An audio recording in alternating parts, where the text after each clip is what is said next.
Hey, what's up, everybody? Welcome to the 3200, man, and we are live, baby. We live, man. Welcome to the show. Hey, man, we've got a great show coming up to y'all, man. I'm Black Ike. I got Leo in the house tonight. How you doing, Leo? I'm doing all right. Doing all And right. look, man, look who's back. I'm back. Look who's back, man. We got Chris back in the house today, man. He was Oh, what's holding happening with you, the Chris? contract, man. He was holding out for the contract. Man, I'm good, man. A little under the weather, but other than that, I'm good. Glad to be back. Yeah, man, we need you holding in, man. Not holding out, man. We need you holding in while we work on your contract, man. Hey, man, we got a great show today, man. We want you to stay right there with you, get prepared to participate, man. Light up the comments and everything. Stay right there. We're going to be right back after this. Hey, the 3200, you know how we connect. 3200 Magnolia was the address. Beaumont, Texas, had to do it like that. Wanna welcome everybody to the podcast. Plenty stories that we gotta explore. From the views of husbands, fathers, entrepreneurs, baby fathers and workers. I know this though for certain. You gon' laugh, have a good time till your side hurting. 3200, but you already know this. Couple of brothers hard working and focused. Intellectual, entertaining for show. 32 double O, let's go. 3200, but you already know this. Couple of brothers hard working and focused. Intellectual, entertaining for show. 32 double O, let's go. Hey, yeah, make sure that you turn it up. Get the talking, ain't no topic that we do not discuss. Yeah, everything and nothing at the same time. Good vibes, tune in, cause you know it's going down. 3200.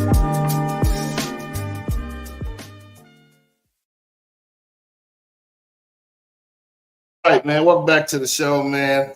Hey, let's do a little housekeeping before we jump into our topic for the day. One of the topics for the day. Hey, we have partnered with Grateful Apparel. Man, they've got some cool tees and other items on there, man. Look, we want to help you out, man. Go check out this website, man. If you use the code D3200, we'll save you 15%. With our partners, like I said, that's Grateful Apparel. Save that 15% off when you use the code D3200. Oh man, hey, how's everybody doing, man? How's everybody week going? Going by fast to say I was in Beaumont. What was that? Tuesday, Wednesday? Like just the other day, yeah. Yeah. NFL show. Y'all can catch that on YouTube. Also, well, not yet. I hadn't put it in there yet. Oh my God. How they gonna get our picks? You can catch that when Isaac drop it, our NFL shows that we have that we record with our picks and have a couple little laughs out there and fun.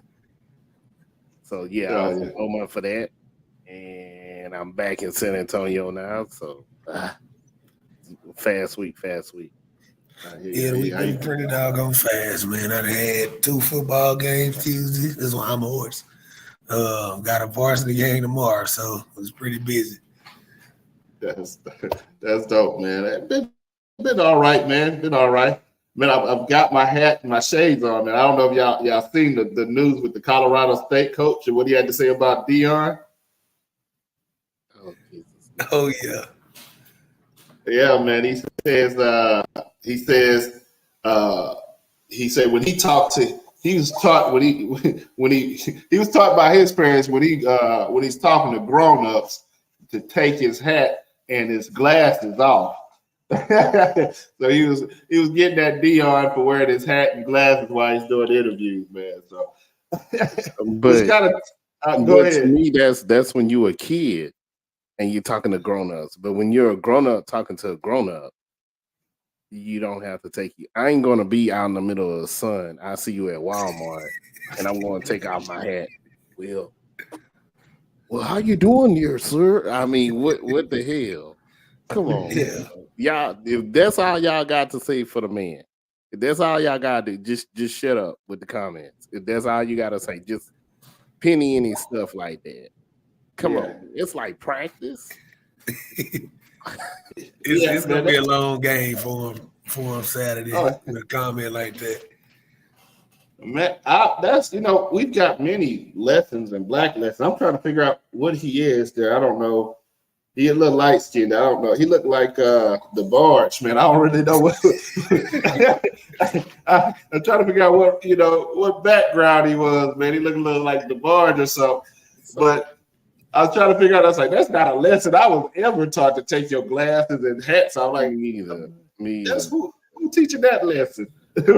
Just so I'm trying to figure out. You know who's teaching that. They teach them at the plantation that lesson.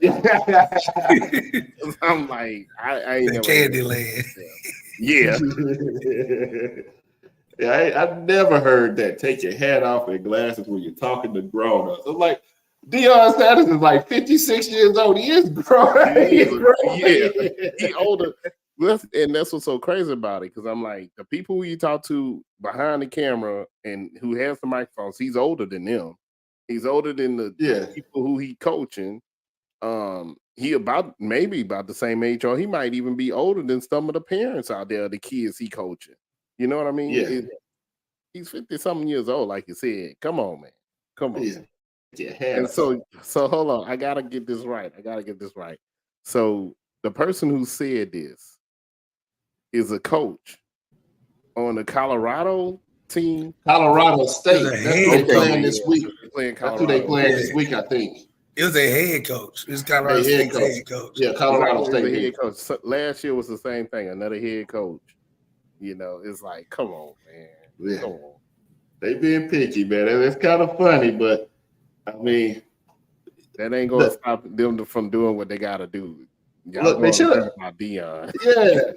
You should learn from Matt Rule and what happened last week, bro. He talked bad about him, and you see what happened, man. Just give him compliments, man. Compliments might actually work. Yeah. Look how that happened for Magic, his first game when he was going against Dr. J. And Dr. J was complimenting him, something came out there and killed Magic. Shoot, look at Chip Kelly. He did the same thing with Florida State and got whooped. Yeah. Throw it on the field. Yeah, we're going to pray for Jay Norvell and the Colorado State Flying Falcons. I don't know what they mascot is. No, I don't. I don't know what they mascot is. You got your 5 minutes, dude. You got your 5 minutes. Oh. Hey, man, all right, so that kind of ties up into what we were talking about today, our main topic for the day, man, unless I had any other hot topics. But the main topic today, man, we're just talking about just honest conversation about how you was raised and lessons that you taught and the lessons that we weren't taught and how it affected us growing up. Let's do a check-in real quick, man. We ain't did a check-in since one of the mental health episodes a long time ago, man. How you feeling financially, mentally? Spiritually, man, how y'all doing? I'll kick it off. I asked you a question I wasn't ready for, so I'll give you some time to think. I'll answer first, I guess. Financially, I'm doing good, man. I've been working my butt off all summer. I've only had 4 days off, 5 days, including the other day.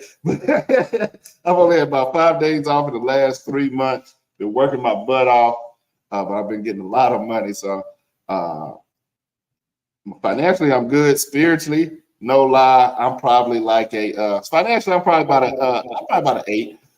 Spiritually, I'm probably like I'm low spiritual wise, man. I'm probably like a 3. I think, man, just tired, burnt out, exhausted. Mentally, I'm closer to probably about a 6. The same thing. I'm just drained. I'm drained right now. So pray with me, man. I'm going through it or whatever, and hopefully I'm going through it. Audience, let us know how you doing, man. How you feeling too? We check in with y'all too, man. Let us know in the comments how you feeling. Leo, how you doing? What we start with? Financially, I'm doing better than what I thought I would be right now. With the situation I'm in right now. Spiritually, I'm actually very high spiritually, which is crazy because I'm believing in something. So I got more faith with that and believe in what I'm going to come out through at the end of this situation, then I think most people think I should, because I know quite a few people that ask, hey, you all right? You sure you all right? Yeah, spiritually, I know it's going to come out at the end. I have faith, I believe. So I'm very high there. Mentally, it's up and down, being in a situation that I'm in right now.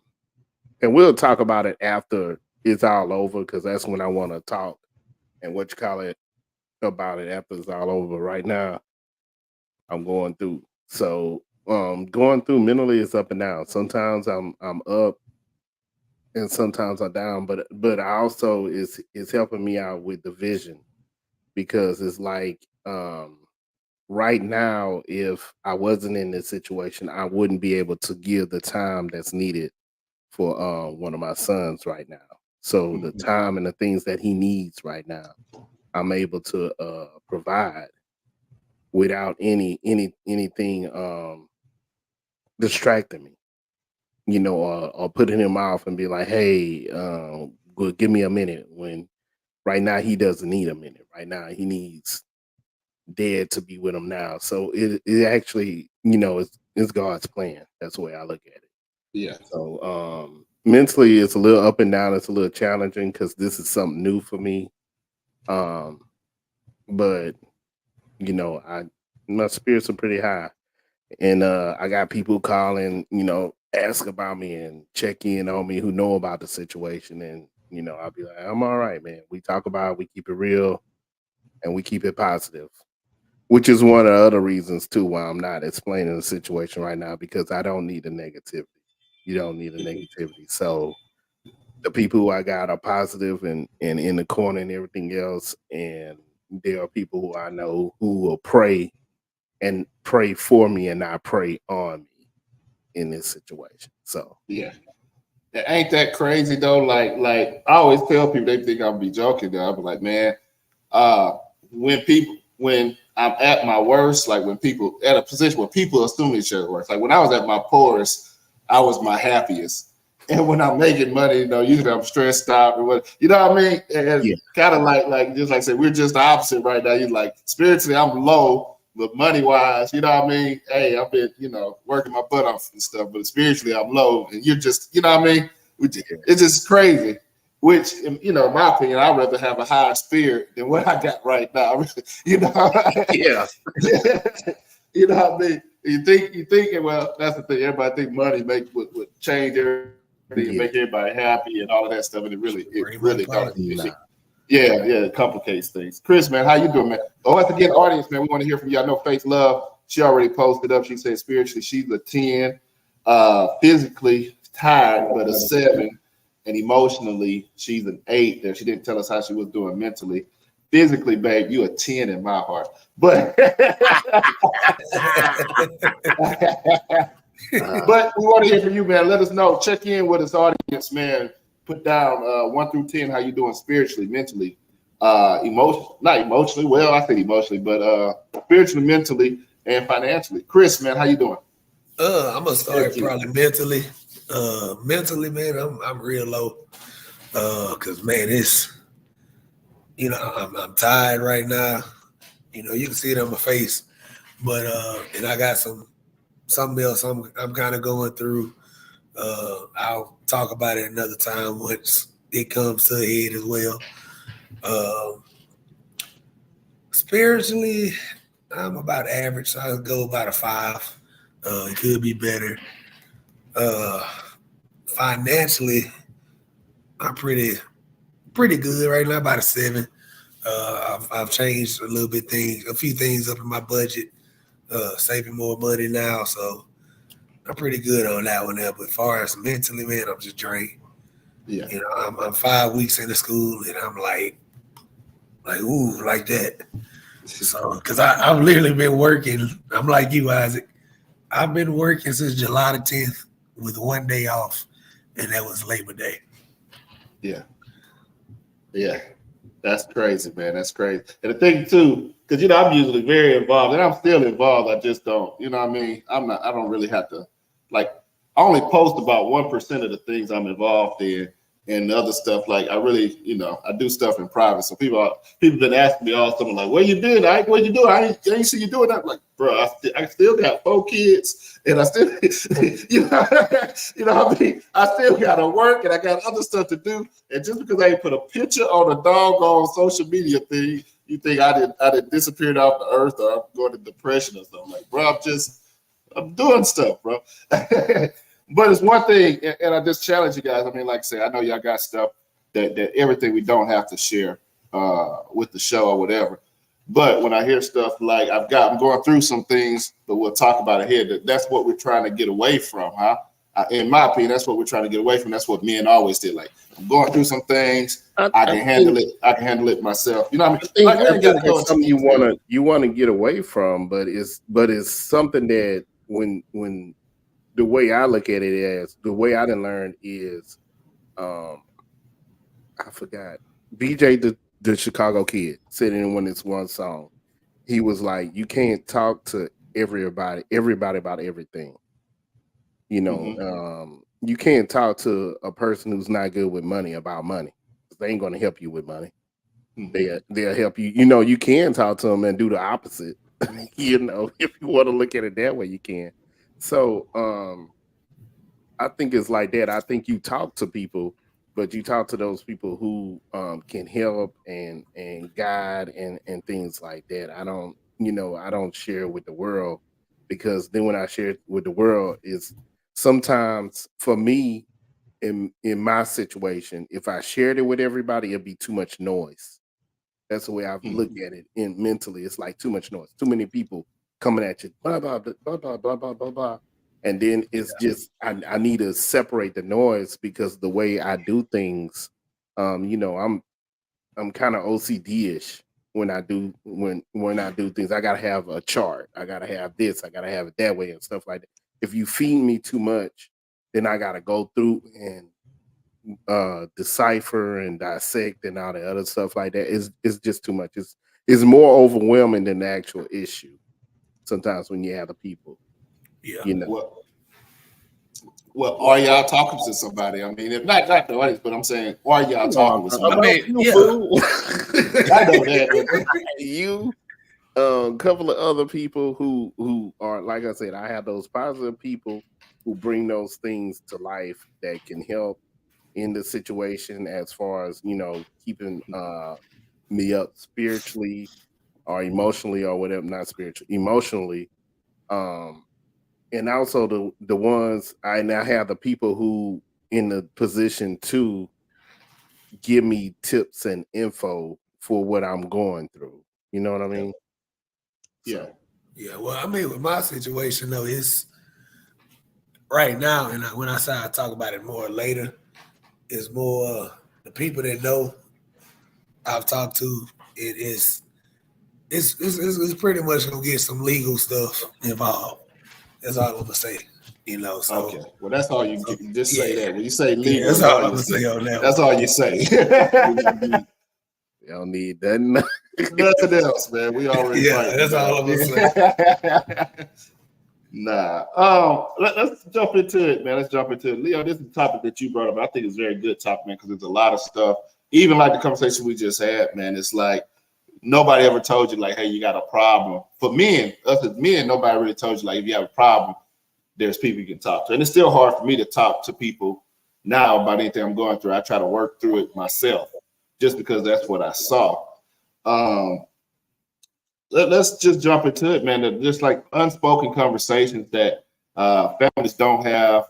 Why you think some of these conversations, like, and I'll let you give me some examples, Leo. Like, what's some examples of some of the things you think that we don't talk about?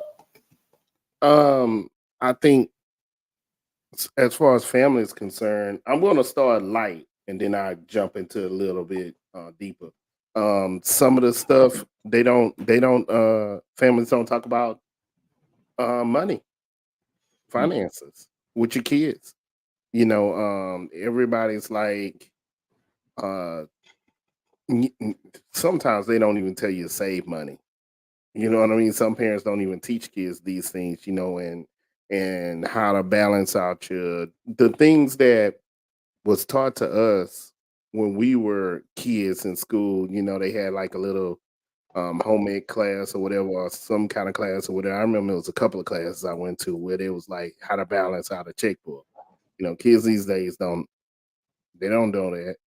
They don't do that. So how do you teach a kid finances? And there are digital ways to do it and stuff like that, but starting out light is something like that, like finances. How do we teach that?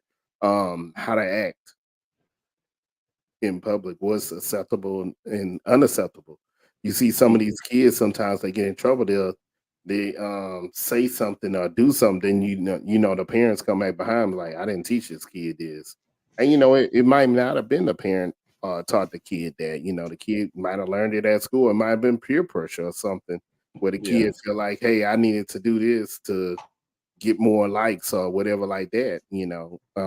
Those type of things. What are we teaching? How do we teach the kids? um Mine are older now, so the steps that I took that I can tell you about, let's start with social media. Let's just start with social media and talking with kids about that. The steps I took back in my day, when my boys was younger, I put I pretty much shut it down until a certain age. And Instagram, well, I don't even know if Instagram was out.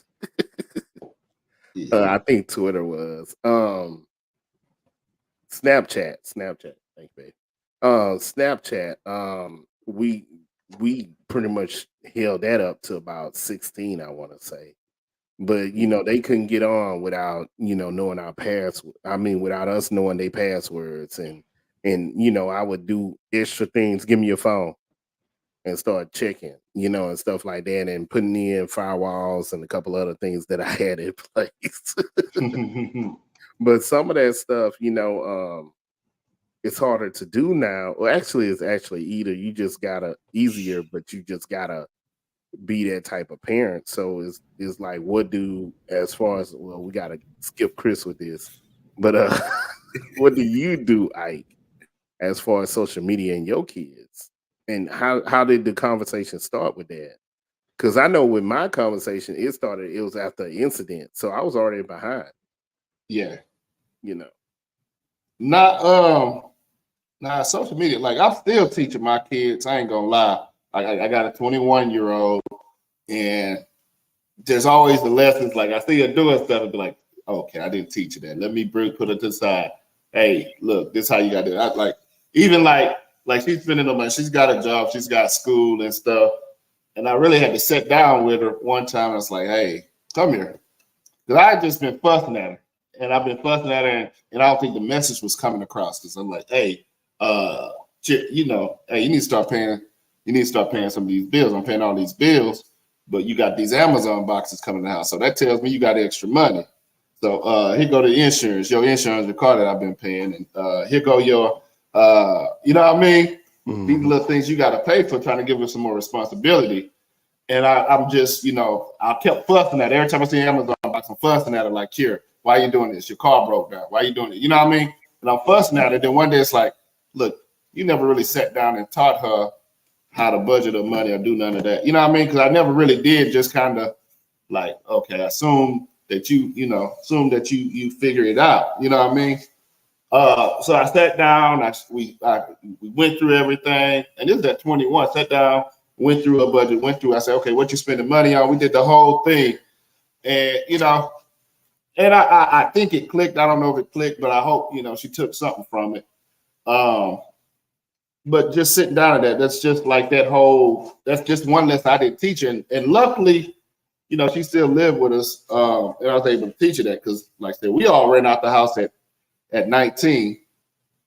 So we ran out the house at 19, 18 and 19. So there's a whole lot of lessons we missed on. Yeah.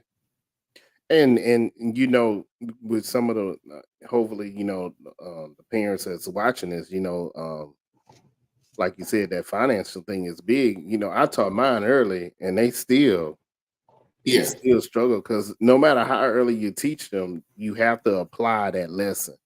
Yeah, and you gotta think about it as a kid. You really don't start applying a lesson until after you get a job and you start having to do things on your own because you still got that safety net. Your parents. Yeah. As far as social media, though, I went all over your question. But as far as social media, I think when they were younger, it was just kind of like, nah, no social media for you or whatever. Mm-hmm. And then I think the main reason I didn't want them getting into social media, I think the only reason we really let them all kind of jump into it because we were moving. You know what I mean? And they wanted to keep up with their friends, from Norman and their friends from Temple and all the other places we lived at. So we just kind of let them get on social media. And I just do the surprise, just like you do. I don't look at it. I don't have to see it every week. I don't go through all the messages and all that stuff. I just do the surprise, like, hey, let me see your phone, and just go through. Carolyn online. Hey, Miss Carolyn, how you doing? Hey, so that's just how I keep up with it, man. And then I ain't even gonna lie, they got so many new stuff. It's hard to keep up with them. But I think for me, the hardest part, like being a father for me, was being a disciplinarian and then making them more comfortable where they bring me the information, they share the information. Like my wife is good at making them comfortable where they go straight up to mom and they tell Ebony everything. You know what I mean? Everything that's going on in their life. And because I'm so tough and I'm hard, I'm the only one, I'm always here fussing and being a disciplinarian. Like they don't feel as comfortable, giving me that information. So I've been kind of working on that and just trying to lax a little bit or make them comfortable talking to me and coming to me with stuff where I ain't got to pull information out of them. So what about, I was about to say, what about you, Chris? You ain't got no kid. Well, we can ask Chris the family questions. I think as far as when you was growing up, Chris, was there family expectations like school? Oh yeah, school. I know. In our house, school was a big thing. But what about your house? Oh yeah, school for sure. Because I know I was in athletics, and I even on progress reports, I couldn't have a C. My mama didn't play that. So, and it's crazy. And it happened one time when I was in high school as a freshman. I had a 75 or 70 something on the progress report on the last football game. And that week, my mama said, well, you won't play. And so I went to go tell coach, and he was like, on the progress report? I was like, yes, sir. He said, well, I can't, override what your mama say. And that was the only time, so that was my expectations. Her expectations of me. Couldn't have no C's, and I ended up graduating with like all A's on my last report card, and being an honor student, and because I'm even through college, and I'm in school now getting my master's, I still hold myself to that same expectation. I'm like, hey, I can't get nothing less than a B, and so far I've been doing well. I've gotten all A's, so that was my expectation with school. Yeah. I think one of the hardest conversations, especially in Black families, that the conversation that never happens, bro, is the sex talk, man. Our parents didn't sit down. I don't know about you, Leo, but our parents ain't sit down with me and say anything about sex other than don't do sex. They ain't tell us about AIDS, condoms, STDs, none of that. Like if you think about it, I learned everything about sex like in elementary, and I'm like 8 years old. I learned from another 8-year-old who ain't never had sex. Yeah, but believe it or not, though, man, like these kids now, even today, like they in first grade talking about sex. Yeah, they talk about all kind of stuff. And I think I had that talk. My daddy actually gave me a talk. I think my mama went somewhere. She left the house. He came over. And we had a little brief talk or whatever. And, his economy, like, what this is, and da-da-da-da-da. And that was it, But I ain't had no very detailed talk about sex. Yeah, my parents didn't tell me that. It was like, well, you went to that sex education class at schools. But what they didn't understand was that was just biology. There wasn't Right. nothing else. It was just mostly biology. And what did they do? My daddy one time caught. We had me and KD had some condoms we had got from somewhere. I can't even remember. I think it was at the sex education thing. They give you free ones. Yeah. And he was like, "What you got condoms for?" And he was like, they gave us condoms or whatever. And he took them and threw them away. He was like, "You only you only buy when you need them." Maybe that was his safe sex talk. Hey, if you ain't got it, you ain't gonna use it. I don't know, but Oh man, look, I am. He caught me with a condom one time too, but he ain't caught me. Christine snitched on me, man. That's what. I had a hit in a good spot too, man. It's like Christine had some old speakers she wasn't using, and I pulled the screen back. I had my condoms hiding inside the screen between the screen and the speaker. You know what I mean? And Christine dropped the speaker or something. The condoms came out, and she go grab dead. And look what Isaac got. Isaac got some condoms. He had a whole conversation with me. I don't even know what he's talking about right now, man. But he was mad, man. He fussed at me for about 45 minutes. Like, look, you don't need to be out here having sex. You know how he be talking? Because to him, man, you have said you have babies. Babies now. Babies. You ain't gonna have no babies in his house. Yeah. But the funny thing, man, and this is the funny thing. Am I coming in clear? Yeah. Okay. I said the funny thing is, like I think, I mean, it was awkward for them or whatever, but we sat down and talked to each of our kids, like at age 13, about sex, man. And for my daughters, I gave them all the game, all the things that the little boys was gonna tell them, and everything. And we gave them all of that stuff.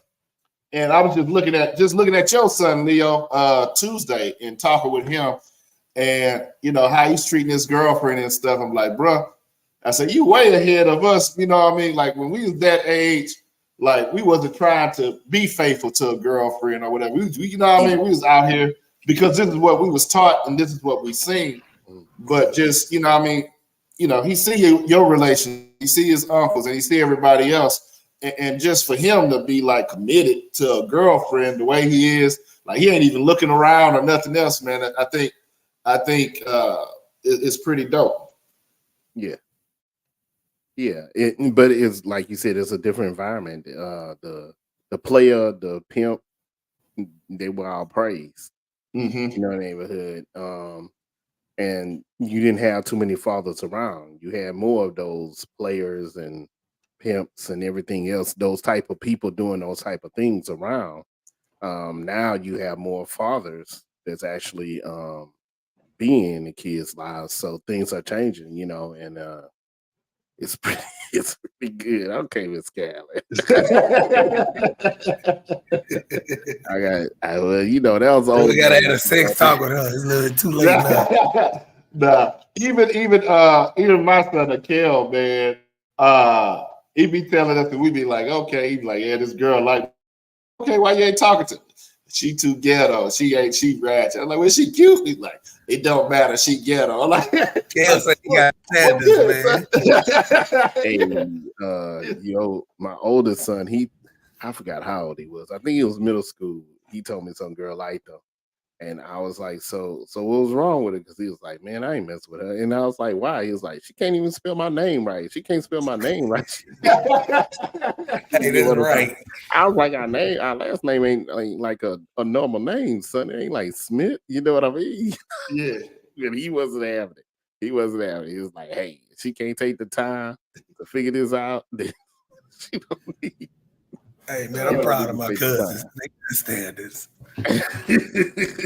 Yeah, that guy said, I ain't gonna lie, when I was like that age, young in middle school and all of that stuff, I have no standards. Like I'm telling you, especially when I got to high school, I ain't care. I was breaking hearts and didn't care. In middle school, I was like, oh, you circled yes? So, I mean, my point, I guess my main point is like if we would have some of the conversation that we have with our kids right now, we would have some of those same conversations. I mean, things would have been probably different for us too. Not saying it was bad. I think the way it wasn't so much talking for me, from from my perspective, it wasn't so much talking that we were getting from our father. It was just showing. He's like, hey, see what I'm doing, see what I'm doing. I'm going to church. I'm raising the family. I'm taking care. I'm providing. I'm doing the stuff. You know what I mean? He showed us the stuff. But there was little explanation. And yeah. And I think that's what you're saying. It's like without the explanation, you can show, but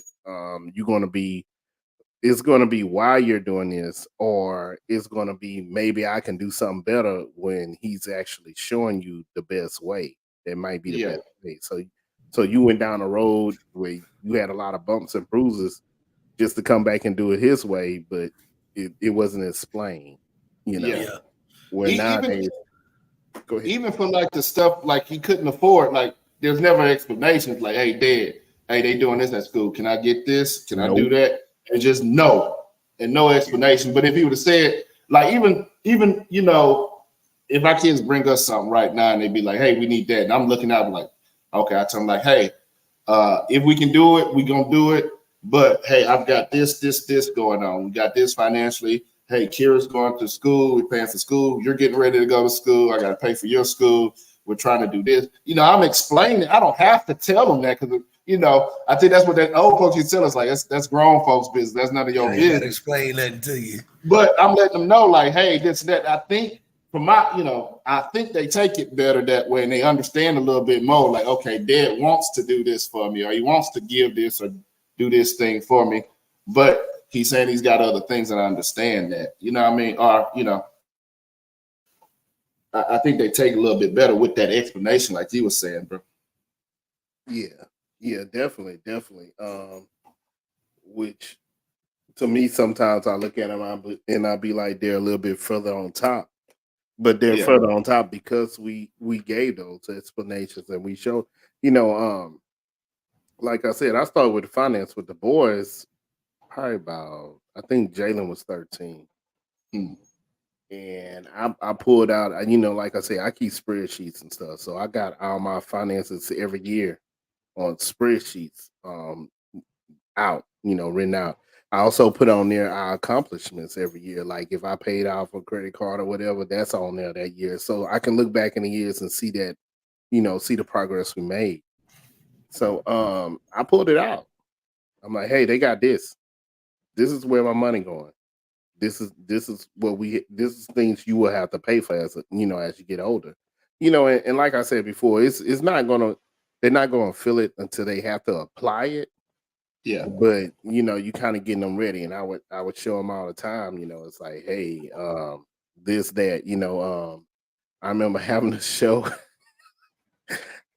your young nephew how much a car actually costs. And he didn't understand that bank adds interest and stuff. So I'm like, okay, so the car costed 24. After interest and everything else that the bank applied and taxes and all this other stuff, you paying back like 30, Yeah,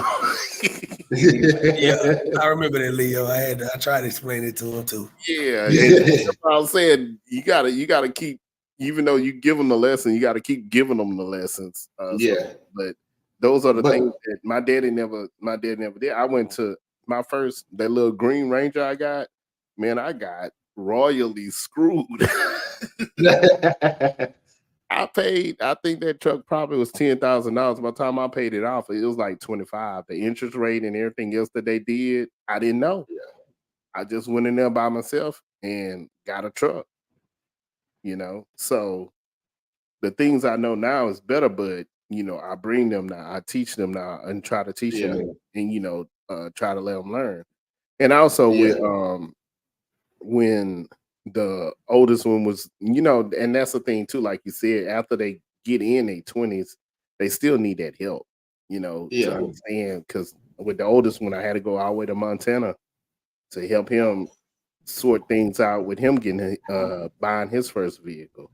Yeah. And I'm probably gonna have to do that when the youngest, when But I think there's that balance though too, man. Because sometimes, and just me personally, man. Sometimes the best lessons I learned was when I stuck the fork in the plug. You know what I mean? Yeah. You know what I mean? Yeah. The best lessons I learned is when I failed. Like you know Chris, what I mean? I taught him that, but he didn't learn it until he grabbed that fork. Yeah. Chris had to take him down there because I didn't even fuzz. I remember when y'all was going down to do it, I was like, why Chris waste his time? And Chris was just like, you know what? He ain't gonna learn. Let's bring him, show him. He sat him down in the office, and that's where he learned the hard way. He got shot. Yeah. But Daddy couldn't tell you enough. Yeah. And you got to be comfortable. I mean, that's one thing. Like, you got to be comfortable with your kid failing. You know what I mean? Because once you're out of the picture, man, because you're not going to be able to be in the picture all the time. Once you're out the picture, they're going to fail at something. And they got to know how to handle it and how to move on and how to pivot or do whatever it is to get over it. And they got to learn how to do that on their own. Because we had to learn how to do it on our own. I mean, I failed a lot. You know what I'm saying? I just had to learn to deal with it. I think some of the harder things I think that I'm going to switch this to is I know with one of family issues and a big thing, what do you do when you have a family member that's gone to jail? How do you tell the kids uncle or auntie is in jail or whatever? Because I know back in the days, people used to just hide it. You know what I mean? The adults knew. The kids didn't know. Kids, didn't think about it. I ain't seen uncle or auntie at some function. Well, and I can kind of kick this off too. Like, y'all know one of my brothers, my oldest brother, he went to jail. And I think like we 16 years apart. So I was real, real young last time I seen him at the time. And I didn't even know he was in jail. Didn't know he was in prison. Until I got a little bit older. And my dad would always be like, hey, he asked about you. And I would always want to go see him. But my mama wouldn't let me. I never understood why. So when he got out, my dad had him. He got out the truck. My dad came pick me up and bring me to football practice. And I didn't even know who he was. And so I was like, why wouldn't my mom let me go see him? But when he got out, we made a connection. We've been tight ever since. That was something I never understood. But now that I'm older, I kind of understand why. And I'm kind of glad that she didn't. But things worked out, So, I mean, he's married. He's got a great family. He's a great man. He works hard, So it's just one of them lessons. Yeah. And that's tricky. That's tricky, like you said, because in one perspective, like for me, like I would want you to know the person, you know what I mean? But I don't want you to admire the person, you know what I mean? Because some people go there. Some people go there to the jail. If you're young and stuff, be like, "Oh yeah, he locked up, man. I want to be like him." And some young kids will take it the wrong way, and they're admired, and that's what they aspire to do. You know what I mean? So it's finding that balance and knowing your kid. To me, it's a weird spot to be in. I mean, I would want to know. Like some people just straight out lie to their kids or whatever, and be like, "Oh, he's on vacation. He'll be back." You know what I mean? He's working or something. He working on the seas. He's working. That make up a whole story. Well, how long he working? 10 to 12. He working 10 to 12. He's back about 12 years. He playing ball overseas. Yeah, I think it's also like you said, and also like Faith Love said, depends on what they in jail for, and also I think it also depends on the person who's in jail. Are they gonna, you need to be just like me, little homie? You know what I mean? Or are they gonna be like, hey, don't be like me? You don't want this life. Which way are they gonna go? Which way they gonna, express it to that child at the time? It's a kind of weird dynamic, but it's something that I think as the Black family, we gotta do better with. Yeah. Another thing that this one gonna get you. in the Black community what used to happen. I think now things are starting to change, but molestation and rape, Mm. you know, a lot of people you see that's getting in trouble for certain things, because what people don't understand too is when these things happen, sometimes the victim, in order to try to get power over it, become that person as they Yeah. grow. As you see, like with the R. Kelly thing, a couple other stars or whatever that then got hit with these things and stuff like that. They turn into that person because they was victimized as a kid, and some families don't express. I think Jay-Z said his mom was raped. Oprah Winfrey, quite a few people. You know what I mean? Yeah. And a lot of times it's hard for people to have what you call it lives, normal lives after that. Yeah. But in a family too, they won't mention it. You know what I mean? They know, and things like this. Well, and sometimes the family do kind of mention it, but not in the right way. They be like, "Well, don't go sit on Uncle Kenny's lap," Uh, it's violation. You have to say violation. Well, Yeah, you can't. YouTube don't let you say that word there. oh well, the violation for the YouTubes. You just Yeah. violated. But I remember seeing like you can't. They don't like kids to be along with certain adults. And that was the reason why. Whatever. Yeah, that was the black code. Yeah, that was the black code. At any barbecue, hey, stay away from your uncle. Don't sit on his lap. Those were that was like black code. Like you didn't know. Like, well, I like Uncle. He always got lollipops. He always want me to stick my head in his pocket. Yeah. but I mean, you didn't know. Like when he was little, we didn't know. We didn't understand what that was about. But I mean. Everybody kept quiet about it. Nobody said anything. It's like it's just don't stay away from that uncle. Or don't be alone with that uncle. Or don't be alone with that aunt. You know what I mean? And then one of the things they didn't even brief the kids. You know what I mean? Nah, yeah. Sometimes they didn't, and it's just like why not? Why didn't you brief the kid to stay away or hey, tell someone when you've been inappropriately touched? Yeah. Because I don't think we got a family lesson on that. I think I got that at school. About mom taught us. Yeah, mom taught us. A couple young ones. You still experimenting on you and the older ones, man. The young ones. Those older ones.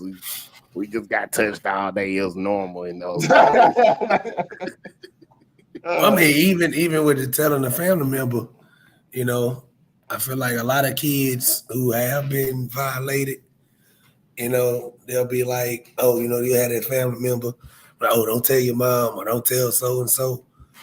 It's just fear. But I feel like if you and your child had that, you make them comfortable to where they can come to you, tell you everything that's going on.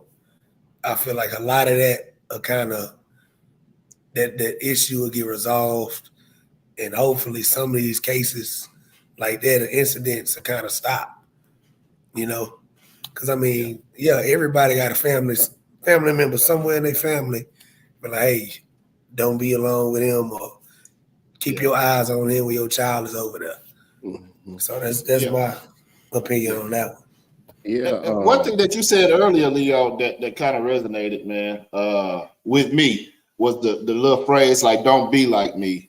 And even like our older brother Kid Derek, man, like he was a troublemaker, man. He got a lot of trouble, man, and he was doing a lot of crazy stuff. And I admired all of my big brothers, man, because they're my big brothers, and they was down with me. So I always looked up to all three of y'all real hard. I wanted to be like y'all, whatever. And that was one thing he told me. He's a teenager, and he'd be like, why are you even saying this? But he was a teenager, and he understood what the things that he was doing. He understood that a lot of them was wrong. So I don't know if he seen me admiring him or seeing me watching him or seeing me doing it. But that was like one of the things he told me, like, hey, don't do like I do, man. Like all this wrong stuff I'm doing, learn from it and do the opposite, you know. And I mean, he sat down and told me this, and it's like why he's in the middle of some crazy stuff going on, you know what I mean? Yeah. And I admire that. Even you know what I mean, he had the common courtesy or whatever to see that, hey, I was watching him, I was copying everything he was doing, and he hey, no, stop.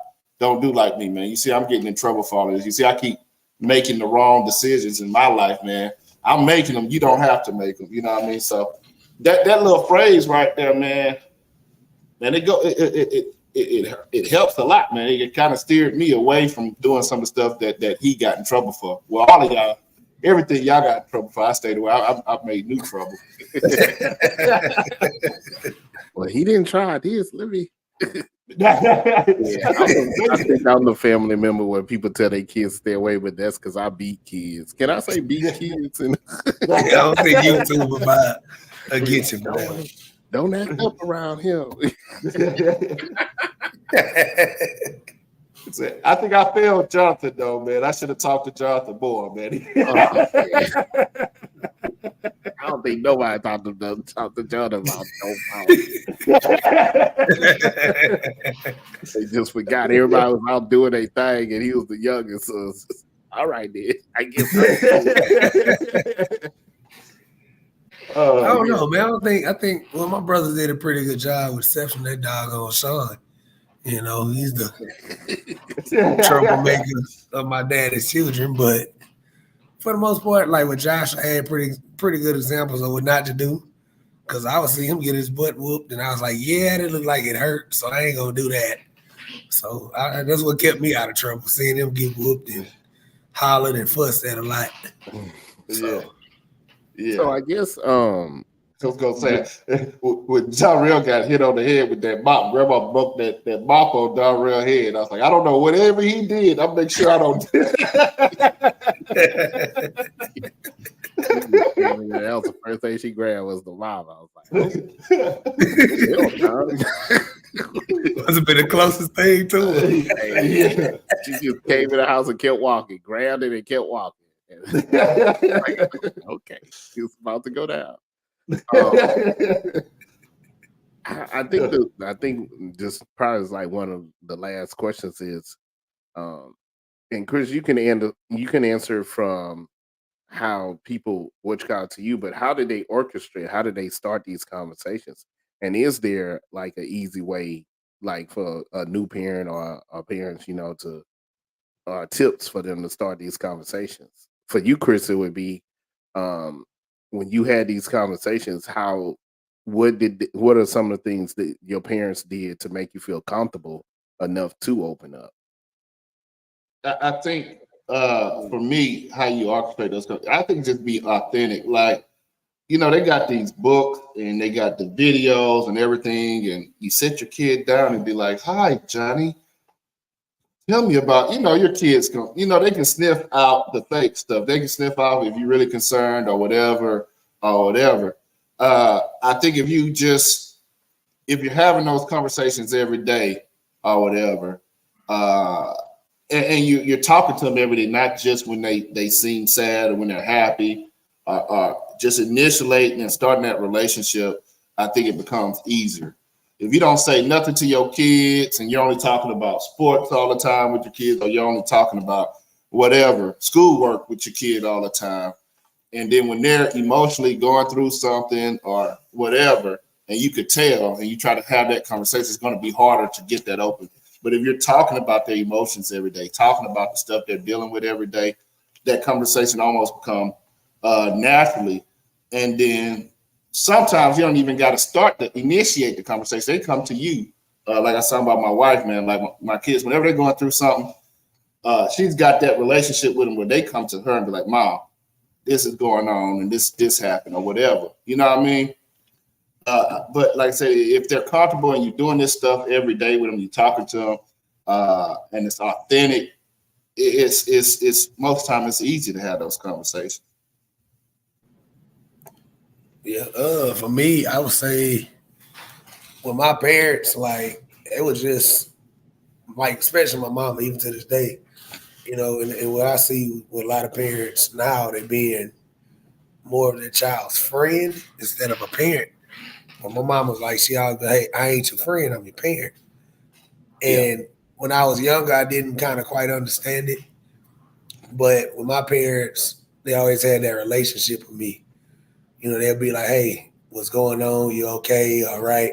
And even as I got older, even to this day, like my mama, you know, when I'm going through something or something happened, I can call my mom and like, hey, this is what's going on. And she give me advice. Hey, you know, because I was raised in church. That's one thing we did. We went to church, and that's what helped me.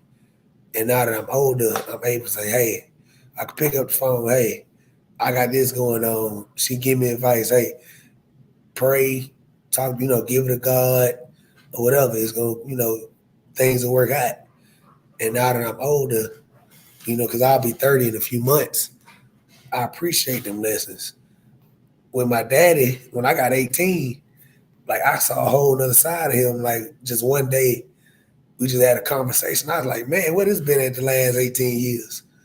You know, and I was able to go talk to him about just anything. You know, I was like, where you been hiding this at? And so that's what I was just comfortable. You know, so I would just say, even just to, you know, other parents that's watching this, just make it to where your child is comfortable to where they can come to you with anything and just talk to you instead of hiding it. Because a lot of things, you know, especially now, kids go through a lot. You know, we got bullying and all this other crap going on, and kids start making threats and all this other stuff. But just be available to your child, you know. So let them know that, hey,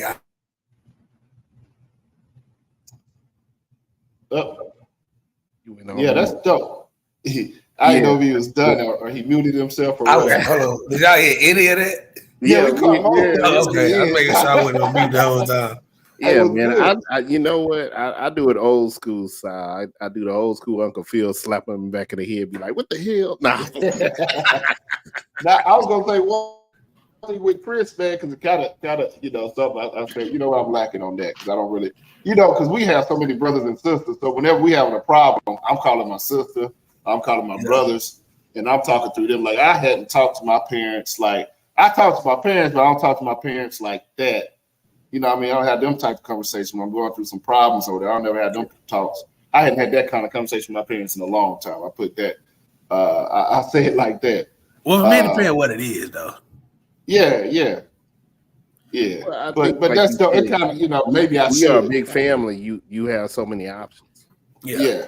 So whereas, you know, you don't have to bring it to mama and daddy, but as, you know, a smaller family has smaller options, you know, because, you know, sometimes Jalen and Jaleel bring it to me or they mama, you know, and it'll be like, it's a lot of information, but like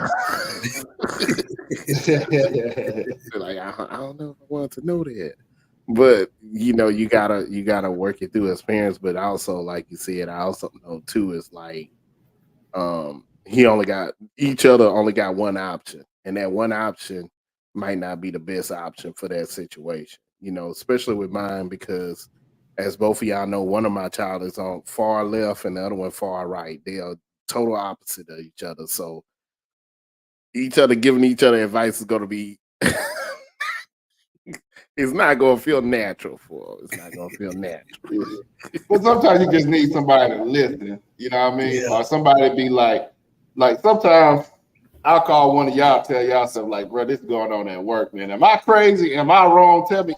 And that's what I like about my brothers and sisters are just honest. I tell you that. Well, they ain't never gonna have, you know, they ain't never gonna be like, you know, they ain't gonna just take my side. If I'm wrong, they gonna sit there and tell me like, nah, you tripping, bro. You should have been. Why'd you go in the office and do that, bro? You stupid. You know what I mean? But sometimes I just need somebody to listen to. You know what I mean?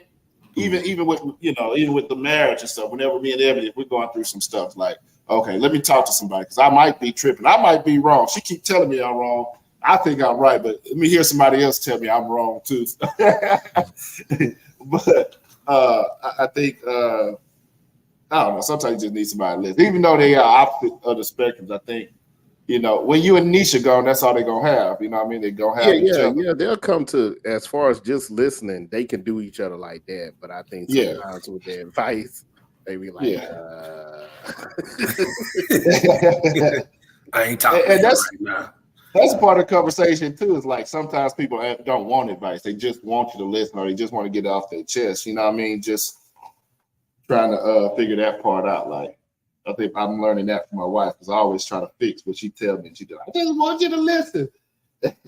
Well, you know, I had that issue with my wife, and she had to sit me down and tell me. She sat me down and told me that, and then I told her, I am a guy. I am a dude. So when you bring me a problem, dude's gonna want to fix that problem. We miss to fix it. That's what we do. I was like, if you just want to talk about or you just want to vent, start the conversation with I'm just venting. And then after that, I won't go in fix it mode. But I told her too, I was like, if at the end of the conversation you change your mind, just say you change your mind. That's fine. Because I'm still in fix it mode no matter what. You know what I mean? That's what we do. That's normal. Yeah. That's what, men do. But yeah, I tell people all the time, even when people dealing with other people, I'm like, hey man, if you tell the person you venting, you just want them to listen. Yeah. It's not about the nail, man. I'm gonna send you that video tonight. It's not about the nail, man. It's not about the nail. It's a good video. I'm gonna send you that. Yeah, I'm gonna send y'all the group message. That's a great video. If you're watching YouTube, it's not about the nail. It's a nice, funny video about a man and his wife, man. It's one of my greatest videos, one of my favorite videos. I guess we get to it, man. We kind of went over, man. It's a good conversation, man. Good feel for the show, man. There you go. I was trying to find the button there. Last words. I'll go, man. Since Leo, you took lead. I'll let you go last today. You took lead on this one. Now, last words, man. I think having those conversations, man, growing up, all three of us, man, I think everybody our age and older, we didn't have those conversations that we should have had with our parents.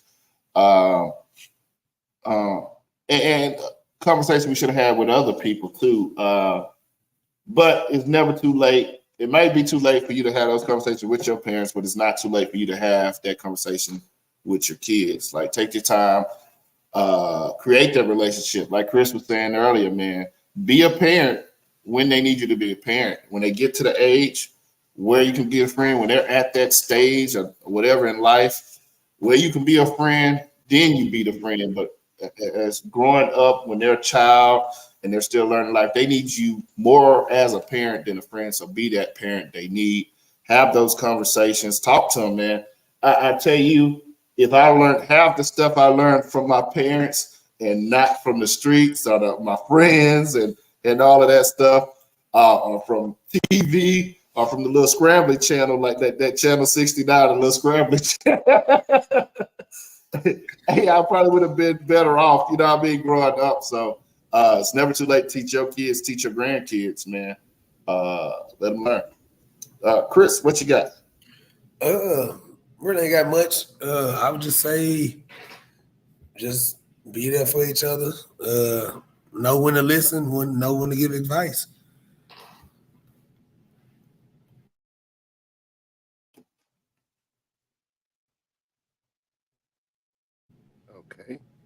Okay, that was short, Chris. Leo, go ahead, Leo.